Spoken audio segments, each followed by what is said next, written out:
Hello dear student, मैं अंजना कुमारी, आप लोग का स्वागत है इजी लैंग्वेज चैनल पे।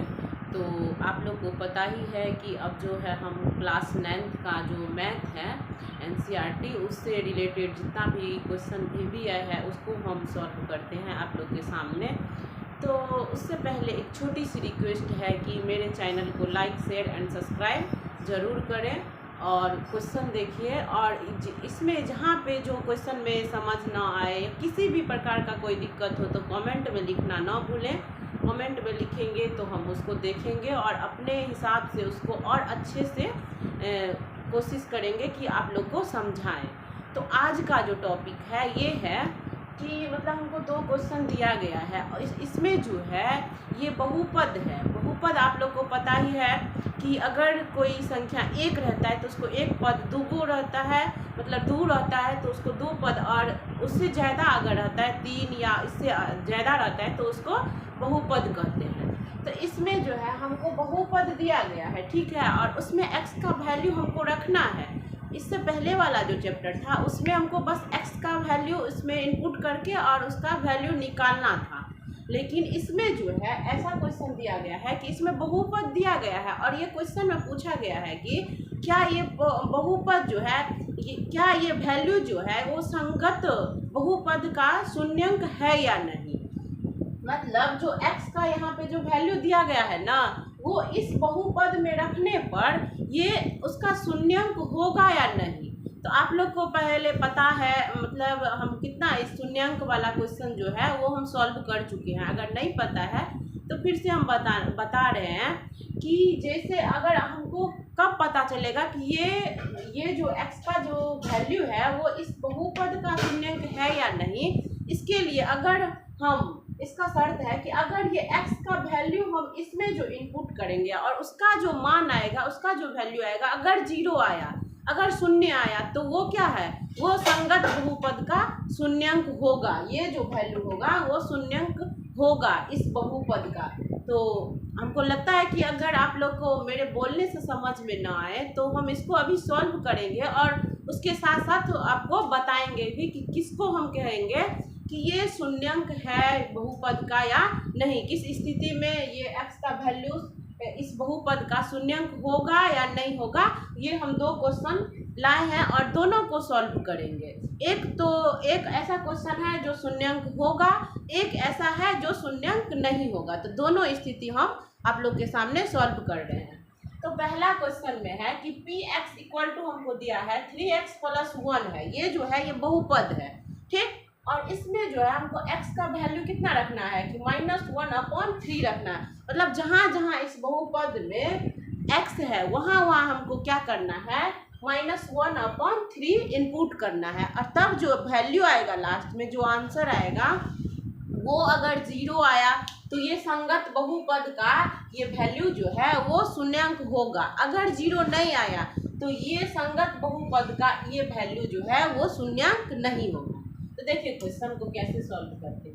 तो p और x के जगह पे हम क्या रखेंगे, -1/3। तो -1/3 इक्वल टू 3, और ये x है तो x की जगह पे क्या हमको रखना है, -1/3 और फिर +1 है।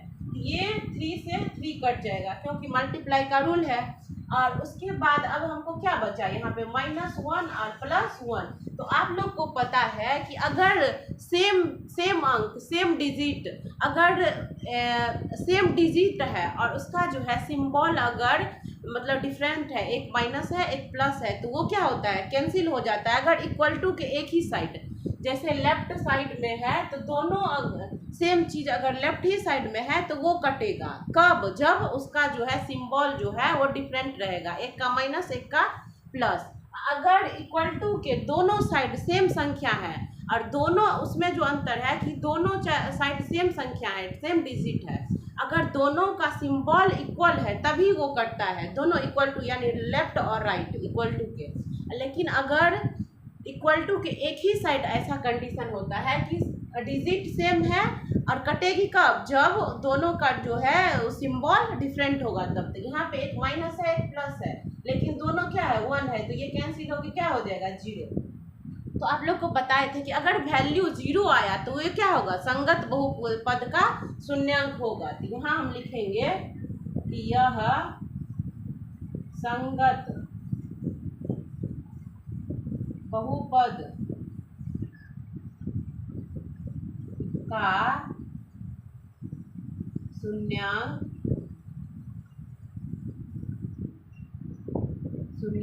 है। और क्यों है वो तो आप लोग को पता ही है कि वैल्यू जो है वो कितना आया, 0, इसीलिए ये संगत बहुपद का शून्यांक है। अब देखिए हम इसको चेक करेंगे। यहाँ पे p और x के जगह पे क्या रखना है, हमको 4/5 रखना है। तो जहाँ जहाँ x है वहाँ क्या करेंगे, 4/5 रखेंगे। तो यहाँ पे 4/5 इक्वल टू 5 इंटू 4/5।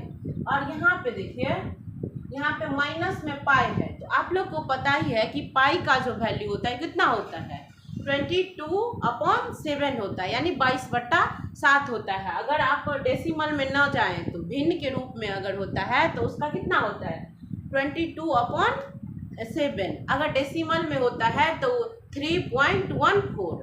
ठीक, तो डेसिमल में हमको नहीं लेना है, यहाँ पे हम भिन्न के रूप में ले रहे हैं। यहाँ पे 22/7। तब इसका आप कैलकुलेशन करिए, ये जो है ये 5 से 5 कट ही जाएगा। अब क्या, 4 माइनस 22/7। इसका जो है हम क्या करेंगे, भिन्न घटाव करेंगे। तो इसका एलसीएम लेंगे, कुछ नहीं है मतलब 1 है। यहाँ पे एलसीएम कितना होगा, 7। और फिर यहाँ पे 7 बार में 1 आता है, मतलब से 1 जा को अगर 7 से मल्टीप्लाई करेंगे तो आप लोग को पता ही है कि 7 बार में आएगा। तो 7 1 जा को 4 बार पढ़ेंगे तो कितना, 28 माइनस 22। तो इसका वैल्यू कितना हो गया, 6/7। यहाँ पे देखिए, यहाँ पे जो है वो कितना, हमको यहाँ पे वैल्यू जो है आंसर वो 0 नहीं आया, 0 नहीं आया। तो ये इसका मतलब x का जो वैल्यू है वो संगत बहुपद का शून्यांक नहीं है। यहाँ पे लिखेंगे कि यह संगत बहुपद का शून्यांक नहीं है। और क्यों नहीं है तो आप लोग को पता है, क्योंकि वैल्यू जो है इसका 0 नहीं आया। तो आशा करते हैं कि आप लोग को समझ में आया होगा। अगर नहीं आया तो कमेंट में लिखना ना भूलें। मिलते हैं अगले वीडियो में, अभी के लिए बाय बाय।